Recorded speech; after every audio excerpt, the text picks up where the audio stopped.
continue. Aujourd'hui, on plonge dans une conférence assez dense de Giorgio Agamben. Oui, où il revisite un peu l'idée de Deleuze, la création comme résistance. C'est ça. Mais Agamben, lui, il nous pousse un peu plus loin, non?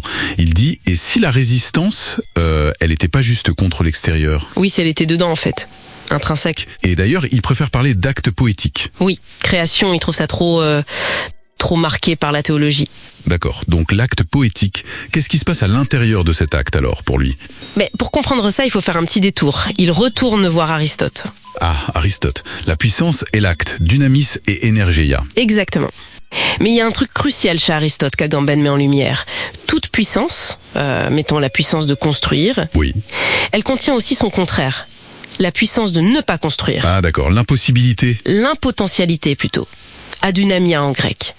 Et pour Agamben, c'est là le cœur du truc, la résistance interne. Donc l'humain, il est capable de maîtriser ça, son ne pas pouvoir faire. C'est ça qui nous définirait en partie.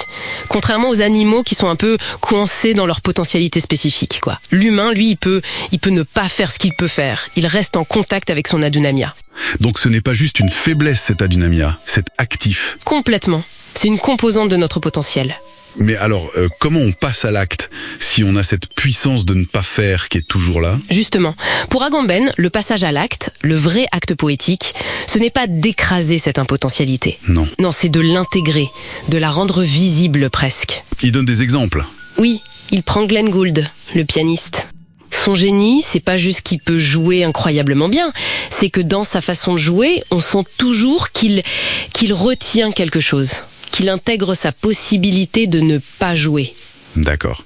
C'est une maîtrise qui contient sa propre limite en quelque sorte. Voilà, qui garde l'impotentialité vivante au cœur de l'acte. C'est ça la vraie maîtrise pour Agamben. Je vois. Une virtuosité qui n'écrase pas tout, quoi, qui laisse de l'air. Absolument. Et cette idée, elle résonne ailleurs. Il y a cette histoire de la tisserande Navajo. Qui laisse une petite imperfection. Exactement, volontairement. Pour pas être enfermé dans son œuvre parfaite, pour garder une issue. Garder la potentialité ouverte même dans l'œuvre finie. C'est un peu ça. La vraie maîtrise, elle garde cette tension. Et Agamben suggère que le manque de goût, parfois, c'est justement ça. L'incapacité à ne pas faire, à se retenir. À ne pas tout montrer, tout déployer. Oui, à ne pas épuiser toute sa puissance dans l'œuvre. Ça éclaire d'un jour nouveau certains artistes. Agamben cite Titien, non?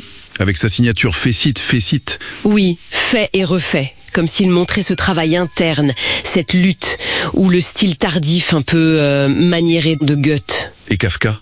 Les personnages de Kafka, ça colle parfaitement. Ah oui, c'est excellent. Le champion de natation qui avoue ne pas savoir nager. Ou Joséphine, la cantatrice? Oui, elle ne sait pas chanter techniquement, mais elle produit un effet incroyable sur les souris, justement par cette incapacité maîtrisée. Et cette façon de rendre l'incapacité visible, presque créatrice, ça nous amène à un autre concept important chez lui, l'inopérativité. L'inopérativité. Alors ça, qu'est-ce que ça veut dire? L'idée, c'est que l'acte poétique, que ce soit en art, en littérature, ça fonctionne en suspendant la fonction normale, l'usage habituel du médium. D'accord, comment ça? Prenons la poésie. Elle rendrait le langage inopérant pour la communication directe, pour qu'on puisse contempler la langue elle-même, sa pure potentialité. On désactive l'outil pour voir l'outil. C'est un peu ça. La peinture ferait pareil avec la représentation, etc. On suspend la fonction pour exposer la puissance pure. Et Agamben pense que ça pourrait être plus large que juste l'art? Une condition humaine? Oui, il va jusque-là. Il rapproche ça de plusieurs choses. L'idée d'Aristote que l'homme est archaïrone, sans œuvre propre définie. Sans fonction assignée, quoi. Voilà. Ou la théorie de Bolk, l'anatomiste, l'homme comme un primate néoténique, un fœtus qui arrive à maturité sans perdre ses traits jeunes, toujours inachevé, en puissance. Toujours potentiel. C'est ça.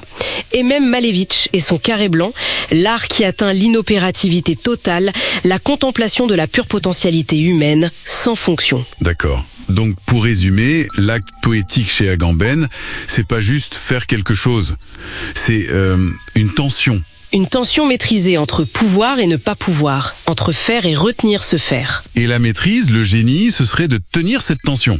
d'exposer la potentialité elle-même en suspendant l'usage. C'est tout à fait ça. Et ça ouvre une porte, je trouve. C'est-à-dire ? Si l'art fonctionne comme ça, en rendant son propre médium inopérant pour en révéler la puissance cachée, est-ce qu'on pourrait pas appliquer ça ailleurs ? Dans le social. Le politique ? Pourquoi pas ? Suspendre la fonction évidente d'une pratique, d'une institution, pas pour la casser, mais pour voir quelles autres potentialités s'y cachent, quels autres usages on pourrait en faire. Rendre inopérant pour découvrir de nouvelles opérations possibles. Intéressant. Ça dépasse l'esthétique, oui. C'est une pensée qui laisse à réfléchir.